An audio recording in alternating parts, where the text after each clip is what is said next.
The Cabal parade about as if no one can touch them. I would remind them that God is not fazed by their pride.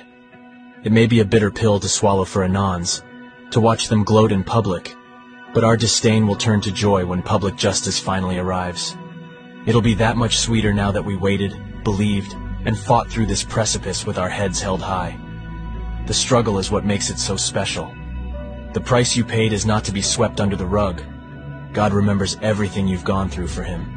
He sees and won't allow the Cabal to achieve their desired goal.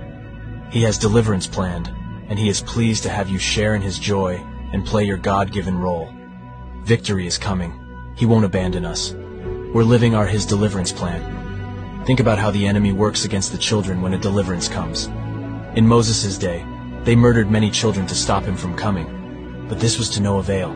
In Jesus' day, the same moment happened, and we know how that turned out. Now let this sink in. The enemy has sacrificed more children than any moment in the history of the world. What are they so afraid of? If precedent is anything to take note of, we are witnessing a full-scale war against our generation. The enemy hates deliverance, and we know he usually targets the children when he senses something special happening. Think about it. I would argue that we are walking through a modern-day exodus, but on a global scale that is absolutely unprecedented. Millions of children are being slaughtered, and I would argue that it is because they fear the fall of Babylon. We were slaves to Mystery Babylon and its rulers, and they are panicking. Here is the good news. God never fails. He didn't fail in Moses' day. He didn't fail when Jesus destroyed their works, and He will not fail in our generation as He delivers us from the Cabal. God is winning. The Great Awakening will be written about in history books. Anons will be looked back on kindly as the ragtag group of patriot digital soldiers who worked to wake people up to the corrupt rulers whose time was coming. Hold your head up high, Anon. We were part of a spark that set the world on fire. There is absolutely no stopping what has begun. Everything the enemy does is brought back against him.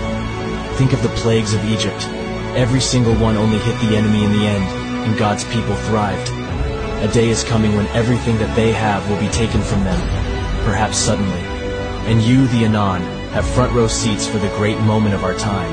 And I think that is something worth thanking God about. Even though we experience the bitterness of awakening before much of the world, our elation will be unlimited when the day comes.